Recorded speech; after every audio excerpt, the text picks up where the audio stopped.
Hey everybody, I am Ryan with Monoquant here today to tell you about the Monoquant platform. I do want to jump ahead to something and just let you know there's going to be some links down at the bottom for some bonus content here, if you will, demos of the platform. What we really want to tell you about is how we are the first no-code platform for quantitative trading. You can trade anything based upon any data point. So whether that is on-chain data, off-chain data, even things as simple as saying the moon phase, whatever your fancy is, whatever your data point is, that becomes something that becomes a tradable decision within our platform. I think something that's truly important here is to tell you about the history, where we came from. We're not here talking about a platform that we're going to build. We're here to tell you about a platform that we have built. This is born out of the need of our founders. So our founders are some super smart guys. We're talking about guys that are quant traders themselves, Harvard educated, long backstory in the trading and the TradFi markets. But when we came to the realization that the things that they wanted to do in a modern market, in the tooling that was available to them, simply didn't exist. That was the genesis of Monoquant. So as the team took a look at it and started building these tools for their own trading needs, what they found is what was available to them in the market, the traditional tooling, maybe they had to be a very experienced coder, a developer. You know, they had the great ideas of how they could trade. They knew the TA that they wanted to trade against. They knew the data points, the different things that they wanted to look at, but there wasn't a tool that they could put it all together simply. They had to be a great developer in addition to that knowledge. They weren't, but one of our founders is, and that's really kind of one of the key values here. So as the team came together, the early stages of the platform, there was an opportunity of maybe developing these quantitative strategies for trading and this automated trading engine that was resulting in a platform where we were able to make maybe a few changes to that trading strategy a week. As we all know, it's a very dynamic environment. There are things that are changing throughout the day. We've talked about kind of the simple thing of moon phases and trading over time. Being able to make changes to your strategy relative to data points is key. And the ability to do it quickly, to adapt, is key. So as kind of just one of the funny data points is from the early days of the platform, maybe in the first couple weeks, our quants were making simple changes. You know, they were making 3, 5, 10 iterations per week to the trading strategy. After development of the tool set in the platform, that accelerated to thousands of iterations of changes to a trading strategy a week, allowing those traders to make dynamic shifts and changes with any component of the market. That's kind of the core value of the platform. That still sounds kind of complex, but that's the value of the MQ platform here that we're going to get into, is that we can democratize that complex quantitative trading for the average trader. And that's the cool point. So we're going to jump into that here. Just kind of a little bit of a summary about the platform itself. You know, it is a platform born out of algorithmic trading. So the ability to define those strategies that you want to use to trade assets that you are interested in, that is the core value of the platform. It's not a tool that forces you into trading very specific assets with maybe very specific data points or methodologies. It allows it to be completely flexible to your needs, unique interests, and market. That's one of the core values of the platform. From the platform itself, its go-to-market strategy is unique in that we partner with platforms. We're partnering with exchanges. We're partnering, as we launch some additional features in the platform early next year, we're partnering with platforms themselves to be able to provide self-directed liquidity, self-directed treasury services, additional capabilities beyond just being a platform for trading for the retail or even the commercial trading desks and traditional traders. So a very unique platform.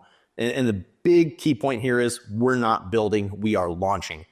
We actually just wrapped up our closed beta. We're going into open beta, and we're targeting a full public launch in Q1 of 25. So this is a really exciting time. All right, so one of the things we want to jump into is, you know, the problem. I already mentioned and talked about the ability to trade based upon a diverse set of data points and have that analysis. That's great if you think something's going to work, but the way that you find out, you know, is this a true strategy? Is there some sort of historical significance to this? Our platform supports millisecond accuracy on trading and back testing. So when we look at, all these great decisions and data points that you've built into this strategy, how do you test it? Well, you back test it. So we have the ability to go back with 1 millisecond accuracy back to Genesis on trading for whatever the asset is that we're tracking. Today, we're tracking over 4 trillion data points. By the time you watch this, that number is probably already, way behind us, and we've accelerated beyond that as we are continuing to ingest, a tremendous amount of data points every day. As I said, we're ready to launch. We just encountered one of our first, challenges to scale and growth, where we actually maxed out our ability to ingest new incoming chain data and had to adjust our entire platform. But now we believe we're 4,000 times more efficient in terms of our data ingest. So we're built to scale, ready to launch and ingest all that data. So with all that data in our platform, we are actually computing. So that trading strategy that you develop in the platform, that trading strategy is fully back testable, being able to run across all of those data points and then see the analysis of, is this trade a success? Make the change.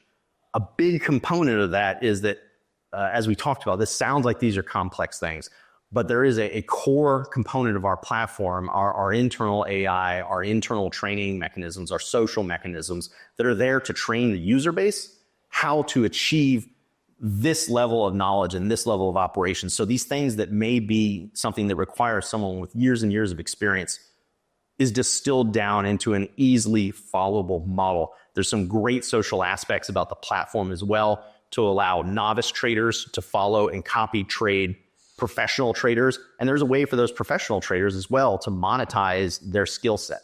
So diving into the platform, as you come on board and access the platform, what you'll find is that all of the analytics that you need to understand each of these data points is available to you. Our platform, as you'll see in the demos, is a full drag and drop node-based platform. So what that means is there is no code. If you say you want to see a moving average, if you want to see what an order book looks like, what buy pressure looks like, what any of these elements may be, they are selectable fields that you drag, drop, and connect to a decision.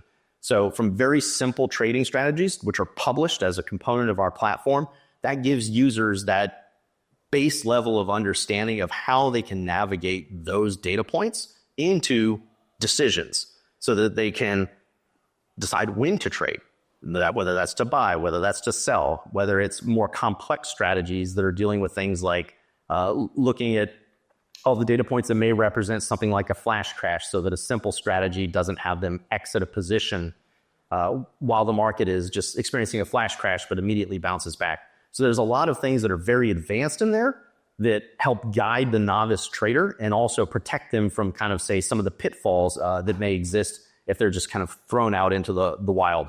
But the big important piece here is that it has all the features that an experienced quant would need to build everything that they need to do to execute the most complex strategy. But at the same time, it has the ability to bring the novice into the market. So it taps into a very large piece of the market that is not actively moving with trading today. To jump into some of our user story, as we talked about our founders and the genesis of the platform, there's a great slide in here that shows kind of some of our user story and that transition from the number of strategic decisions per week that they were able to make from a very simplistic level of making only 16 decisions and being able to move that into about 450. It's a significant increase in the amount of decisions iterations that they were able to make in their trading strategies. And each one of those represented an improvement in the outcome of those trades. So the ability to see an opportunity in the market, make a decision, back test that to look for the historical value, accuracy, and ultimately the value and outcome of that trading strategy, and then apply that exists completely within the platform. So it's not just an analysis platform, it is an automated trade execution platform for your strategy itself. Now, there are some unique elements here as well about how the platform encourages user activity and user behavior. The entire platform in our go-to-market strategy is built around volume. So our partnerships with exchanges on centralized exchanges is based around a volume model. So our GTM strategy and how we actually generate revenue is based upon the volume that comes from the platform. So as we talked about, all of these trading strategies, all of our user onboarding strategy, all of our user interaction strategy is all built around teaching the user how to leverage the platform to generate volume. Ultimately, trades are volume. So we're also rewarding those users based upon that volume. So within our platform, we do have our Monk token that is a core component of the platform that is both our rewards component and eventually will be a component for our platform for managing some of our trading activities on decentralized exchanges. As it exists today, there are a number of incentive paths for users to come on board, to learn and experience the platform where they are incentivized with these tokens. There's some unique components about how that token is managed and how those incentives are offered back to the users. What we actually do, we're not simply minting tokens or distributing them from a predefined bucket to these users. Anytime that incentive activity is generated by the end user, we are effectively market buying those tokens out of the market supply to provide back to the users and burning a percentage of that. So we are actually increasing the scarcity over time of the tokens themselves, and we're also providing liquidity to the market as a component of providing those reward structures back to our end users. So that's actually kind of a unique model for the token and the platform about how we generate, encourage, and incentivize the user behavior that ultimately drives our entire revenue strategy. And the key part there is that each of these decisions, drawing back to the user story, each of the decisions that exists around the trading strategy, when you look at these trading strategies, this is not a platform to incentivize holding of an asset. It is meant to have assets be mobile, moving in and out of assets. Trading those assets is the key value of the platform. So each one of those user incentivizations and trainings and our AI models and our underlying LLMs that is our guide to the platform all incentivizes that user behavior that leads to growth of both the platform and ultimately the supporting token as well.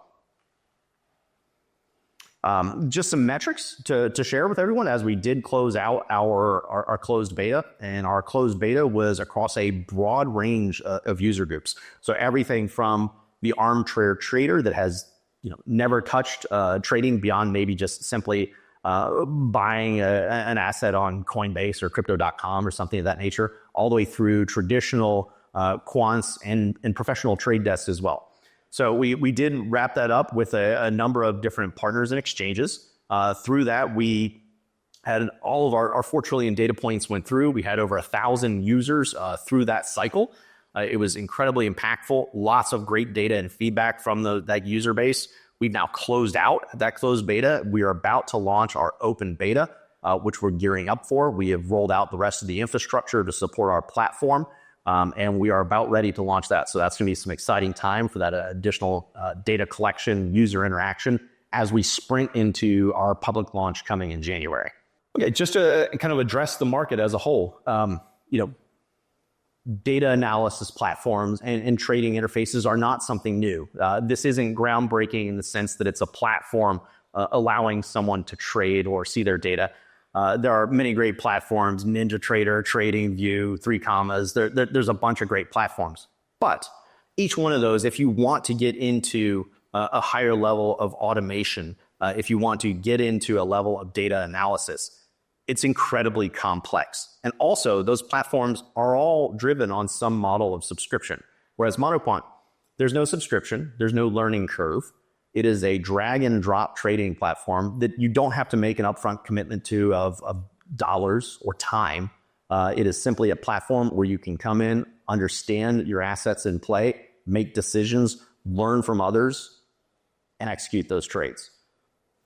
For our model itself, we think that's very powerful in that there are no barriers to entry to use of the platform where there are with other platforms. So we think that offers a pretty significant competitive advantage. There are certainly some other platforms that have existed in the past. Some of the things that we took a look at is, some crowdsourced platforms that were looking to provide trading services and analysis and see where they failed. We did take a hard look at that and looking at those models of understanding, what was wrong in those platforms and making sure that from our approach that we were capturing kind of the faults of that One of those that is highlighted here in our deck for review of what we identified as some key faults in the market and how we're addressing that in terms of how we changed our model to not be a barrier to entry revenue model and also incentivizing the correct user behavior to provide longevity to both the platform from a revenue basis, but also the token and the ecosystem as a whole, as there's a lot more to build on top of this than just the trading view and the components that exist today. As I mentioned, from our go-to-market strategy, right now we are focused on centralized exchanges as our initial launch partners. We're currently partnered with MEXC, Binance, OKX, Bybit, Crypto.com. There is a significant component coming to the platform for support for decentralized exchanges as well. And then beyond that, we do have additional components and features coming in the following year in 25 here. For support of self-directed treasury services and direct liquidity control. So when we look at the onboarding of tokens and partner ecosystems or even trading groups, the ability for them to leverage, let's say, a pre-existing strategy simply for providing liquidity to their token or project, that's something today where those groups are having to go out to the market and contract with liquidity providers and others. Truth be told, liquidity and market making is simply just a strategy that should be automated. So the ability for these projects to partner with us as launch partners, do things like trading competitions, partner with the exchanges. This is stuff that provides a very healthy ecosystem, as each one of these projects are all individually driven by that one core component, which is volume of whatever that asset is that's in play. So it's a very symbiotic market. And we're really excited to be able to progress towards those launch items. All right, yeah, so just to kind of talk about our fundraising round here. So we are doing a $2.5 million seed round.